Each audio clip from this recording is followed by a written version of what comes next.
ये है KR news network. आप देख रहे हैं KR न्यूज, सबसे तेज।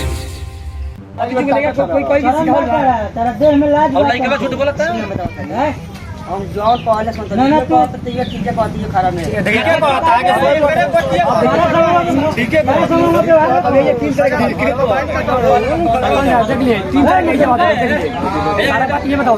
नमस्कार, मैं अनूप राठौर। आप देख रहे हैं KR न्यूज द पब्लिक तक। और आज हम बात करेंगे एक फिर से सिवान जिले में एक ऐसा क्राइम हुआ है जो कि आप सोच भी नहीं सकते हैं। सिवान जिला तो ऐसे ही क्राइम के नाम से जाना जाता है और एक ऐसा क्राइम हुआ है कि ये तीन बच्चे की सर से एक माँ की प्यार हट गई है। और हम इन सब बच्चे से बात करेंगे कि कैसे घटना हुआ है। एक गजियापुर, भगवानपुर थाना क्षेत्र के गजियापुर गांव का घटना है, सही है ना जी? गजियापुर गांव का घटना है। और इन सब बच्चे से बात करेंगे कि इनकी माँ को किस तरह मारा गया और क्यों मारा गया। आखिर क्या गलती थी इनकी माँ की कि इनको जान से मार दिया गया। और इन लोगों का नसीब ऐसा है कि 100 को भी नहीं देख पाए लोग। आखिरकार ऐसा क्यों हो रहा है? और हमारी पुलिस प्रशासन कहाँ सोई हुई है? हमारी पुलिस प्रशासन रोड पे हेलमेट और गाड़ी चेकिंग कर रही है और जो कार्रवाई करनी चाहिए, जिसको पकड़नी चाहिए, वहाँ पे नहीं जा पा रही है। आइए इन सब लोगों से जानते हैं कि आखिर इस घटना का सच्चाई क्या है, इसमें किसका नाम है। सबसे पहले बाबू, क्या नाम हुआ आपका? सपना कुमारी। कैसे घटना हुआ? हम सुबह था मम्मी तो वो कहलिन कि हम जाते हैं गोबर उठाए या भैंस दुआई, पूजा खाना बना लो। अब पूजा करे हम जाते नहा के गई पूजा करे तो हमार बड़की माँ, हमार भैया, हमार भाभी, हमार दीदिया घर में घुसल लो। हम बड़की माँ पटक दिली हमारा माँ के, तो माँ छिलेलक। तो हम गईनी तो देखनी कि हमार भैया नटी पर लाधा दिल डर धके आ हमार भाभी ने मुँह में कपड़ा ठूस दिल रही, हमार दीदिया ने पैर पकड़ लेली। तो हम गईनी तो हमरा के मार के भगा दिलक लोग। तो हम गईनी तो बेहोश हो गए। क्यों मारा लोग? ये मतलब क्यों आपके माँ को क्यों जान से मार दिया लोग? कोई झगड़ा था पहले से? हाँ, 3-4 दिन से पहले से झगड़ा करते रहलक लोग। इन्हें 3-4 दिन से झगड़ा करते रहलक। क्या चीज के लिए झगड़ा कर रहे हैं? कबो गहना खातिर तो कबो जमीन खातिर, ऐसे ही कुछ खातिर करते रहलक। पापा कितने भाई? 2 भाई। पापा उस समय थे आप? नहीं। जो घटना जो आपके मम्मी को मारा, उन लोगों के नाम जानती? हाँ, हमारा भैया के धर्मेंद्र यादव नाम हो, हमारा बड़की माँ के लालती देवी नाम हो, हमारा भाभी के ममता देवी नाम हो, हमारा दीदिया के परमीला कुमारी नाम। वो लोग इस अपनी माँ को मौत के घाट उतार दिया लोग। और मौत के घाट उतारने के बाद 100 भी आप लोग नहीं देख पाए। वो लोग मार कर मतलब जला दिया। हाँ। आप लोग कहाँ थे जब जलाया लोग? हम घर मार के भगा दिल तो हम बेहोश हो गए। तो हमके पता ना कि कब लेके गल बेलो। भाई हमारा भाई देख ले। भाई देख, क्या नाम होगा? रुपेश कुमार। आपकी माँ को जब मारा गया आप देखे थे? जब मोड़ पर से आया ना तो टेम्पो में लाद के ले जा रहा था। तो कह रहे हैं कि हॉस्पिटल में ले जा रहे हैं, तबीयत खराब है। ले जाके मुरघट में अथी खरौल में धर दिए थे। तो हमको ले जाके मुंह में मार के आगे दिया दे, मार के भगा दिए। देख लीजिए, इस बच्चे को जबरदस्ती मारकर इसकी माँ को मुक्त अग्नि दिया गया। जी। कौन कौन गया था जलाने के लिए? कैलाश यादव, मोटर यादव, रामावतार यादव, नन्हक यादव, धर्मेंद्र यादव, जयलाल यादव, मनोज यादव। इतने लोग गए थे लाश को जलाने के लिए। और हम पुलिस प्रशासन और श्री नीतीश कुमार, हमारे बिहार के यशस्वी मुख्यमंत्री श्री नीतीश कुमार से विनती करेंगे कि चाचा इन सब पे तो कड़ी कार्रवाई होनी चाहिए। देख लीजिए किस तरह से जान से मारकर और लाश को खपाने की कोशिश किया जा रहा है। आइए उनके भाई से बात करते हैं। क्या पुलिस प्रशासन को कंप्लेन किए हैं? क्या पुलिस प्रशासन एक्शन ली है कि नहीं? चलिए इनसे बात करते हैं। क्या नाम हुआ आपका? मेरा नाम अवधेश कुमार होगा। आपने जब आपकी सिस्टर का देहांत हो गया, मार दिया गया, तो आप पुलिस प्रशासन को क्या बोले थे? देखिए, हमको तो सूचना ही नहीं था कि मेरी बहन के साथ ऐसे घटना हो गया है। लेकिन बगल के गांव के लोगों के माध्यम से हमको 8 बजे सूचना मिली कि आपके बहन के साथ ऐसे घटना हो गया है। तब तक हमको पता चला कि फ़ोन किए परिजन लोग के पास, सबका मोबाइल स्विच ऑफ आ रहा था। जो भी घटना में संलिप्त थे उनका भी नंबर है मेरे पास, उनका भी फ़ोन किए तो वो लोग का नंबर स्विच ऑफ था। तब तक हम प्रभारी का नंबर लिए कहीं से, फ़ोन किए तो प्रभारी का फ़ोन लग रहा था, उठा रहे थे, कभी कभी नहीं उठा रहे थे। बोले भी कैसे से घटना है, लेकिन वो लोग सुनाई नहीं दिया था कि या फोन काट दिए। हम भगवानपुर थाना पहुँचे और थाना को लेकर के गए वहाँ घटनास्थल पे, तो देखे कि 100 को आग लगा करके जला दिया था। पेट्रोल, टायर, ये सब इस्तेमाल हुआ था। पूरा पेट्रोल का डिब्बा भी वहाँ प्रशासन बरामद की है और वीडियो भी बनाई है। प्रशासन वीडियो भी बनाई है अपने फ़ोन में। और जब हम घर पे आए तो घटना, एक तो जो रूम होता है उस रूम में हुआ था। पूरा चूड़ी उड़ी जितना था उनके हाथ का उसमें बिखर गया था। और घटना में 4 लोग संलिप्त थे, धर्मेंद्र कुमार और लालती देवी, ममता देव और प्रमीला देवी। सब छोड़िए, आप ये बताइए, जब FIR करने गए थे तो FIR लिखे? हाँ, FIR इन हम चारों आरोपियों के खिलाफ लिखे और 100 जलाने के लिए जो 5-6 आदमी थे उनका नाम दिए थे FIR में। थाना प्रभारी हमारा FIR लेकर के पढ़े, बोले कि बाराती गया था मारने के लिए, जो इतना आदमी का नाम डाल दिए, नाम हटाओ उसके बाद हम आपका FIR लेंगे।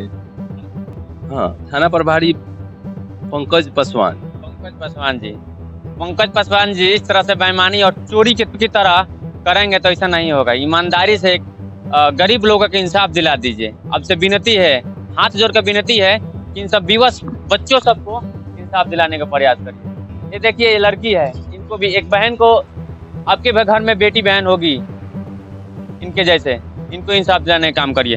ये देखिए बच्चा, इसको पता नहीं है, इसको पता नहीं है कि हमारी माँ का देहांत हो गया है, जानते हैं? इसको जब याद आएगा ना तो यही समझेगा हमारी माँ नहीं है। आप नहीं समझेंगे। आवेदन लेकर के गए, दूसरा आवेदन ले गए उनके अनुसार। तब तक वो कहीं चले गए थे, शाम को बुलाए थे, शाम को गए तो बोले कि आप कौन होते हैं FIR करने वाले। सीधा देख रहे हैं कि आपका FIR हम नहीं लेंगे, आपको जहाँ जाना है जाइए। थाना प्रभारी बोल रहे हैं। बोले हैं? हाँ, जहाँ पंकज पासवान जी ऐसे बोले, आपको कोई हक नहीं है FIR करने।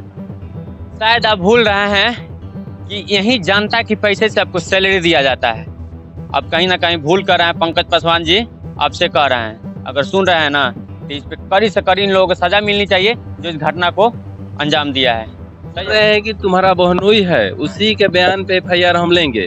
तो कहीं ना कहीं इसमें हमारे बहनोई भी संलिप्त है, तो वो कहाँ से FIR करेंगे? क्योंकि उनको सूचना 7 बजे सुबह में मिल गई थी और वो भी हमको सूचना नहीं दिए थे। हम घटना कितने तारीख? घटना 17 जुलाई को है, सुबह 7 बजे के करीब में। 17 जुलाई का घटना है। आज कितने तारीख है? 23 तारीख है। 23 तारीख हो गया, लेकिन अभी तक कोई सुनवाई नहीं हुआ है पुलिस प्रशासन के द्वारा। किसी का गिरफ्तारी नहीं हुआ है। सब लोग अभी गायब है घर से। सब लोग घर से गायब है ना? घर से गायब है, घर से गायब है, लेकिन अभी तक किसी गिरफ्तारी SP के पास दिए हैं। क्या बोले SP साहब? हम SP साहब के पास भी आवेदन दिए हैं, तो SP साहब बोले कि हम DM साहब को जांच में भेज रहे हैं। हाँ, DSP साहब को भेज रहे हैं जांच में, उसके बाद आगे की कार्रवाई की जाएगी जांच के बाद। और थाना प्रभारी को भी हम पोस्ट के माध्यम से रजिस्ट्री कर दिए हैं कि ऐसे ऐसे घटना। हमारा FIR वो तो लिए नहीं, लेकिन हम स्पीड पोस्ट उनको कर दिए हैं। देख लीजिए, अपना सब कोशिश कर रहे हैं और हम विनती करना चाहेंगे बिहार के पुलिस प्रशासन से कि अपनी सख्त कार्रवाई करे और जो दोषी हैं उनकी कड़ी से कड़ी सजा मिले। अच्छा बाबू, एक बात बताइए, आपकी माँ को इस तरह से मारा गया है, क्या इंसाफ मिलनी चाहिए? मिलनी चाहिए। क्या आप उन लोगों को सजा दिलाना चाहते हैं? दिलाना चाहते हैं। देखिए, इनका भी कहना है, शायद इनके भैया और दीदी लगेंगी, फिर भी ये बोल रही है सजा दिलाने का। अब क्यों कह रही है? क्योंकि वो लोग दोषी हैं। सही है कि नहीं? सही, हाँ। तो अच्छा बाबू, एक बार बताओ, उठो, खड़ा हो जाओ। कितना साल उम्र होगा इसका? 11 साल की उम्र में इसकी माँ का देहांत हो गया।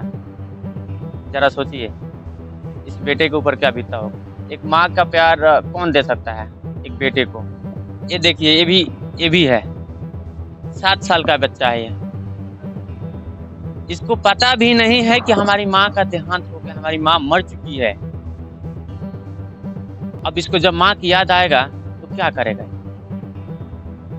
जरा हमको बताइए। इस तरह से हमारी पुलिस प्रशासन की दबंगई चलता है। FIR करने के लिए जाते हैं, यहाँ के जनता लोग तो लोग गाली देकर और डांट कर भगा देते हैं। जी अच्छा, एक बात बताइए, इन लोगों के साथ इंसाफ? देखिए सर, मैं भी हमको बाद में पता लगा ये चीज़। मैं घर पे सोया था तो हमको पता लगा, मेरी मम्मी बताई कि ऐसा ऐसा बात हुआ है। तो मेरी भी वो बहन है, चाचा लगते हैं, उनकी बेटी थी।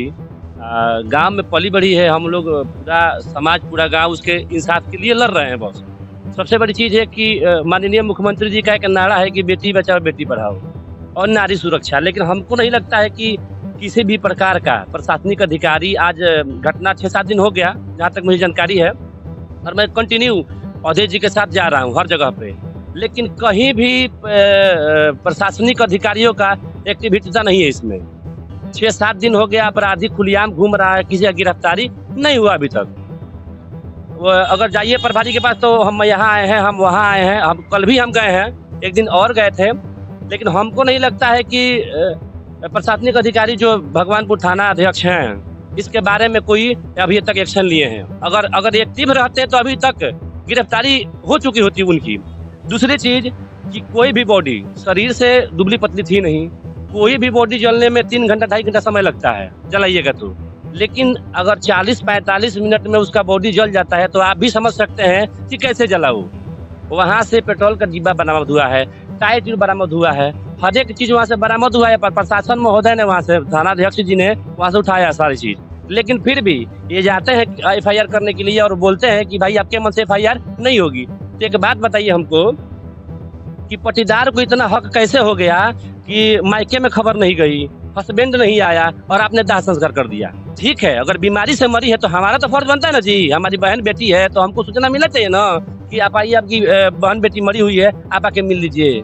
लेकिन ऐसी कौन सी बात थी, ऐसी कौन सी मजबूरी थी, उसको आधे घंटे में जला दिया गया।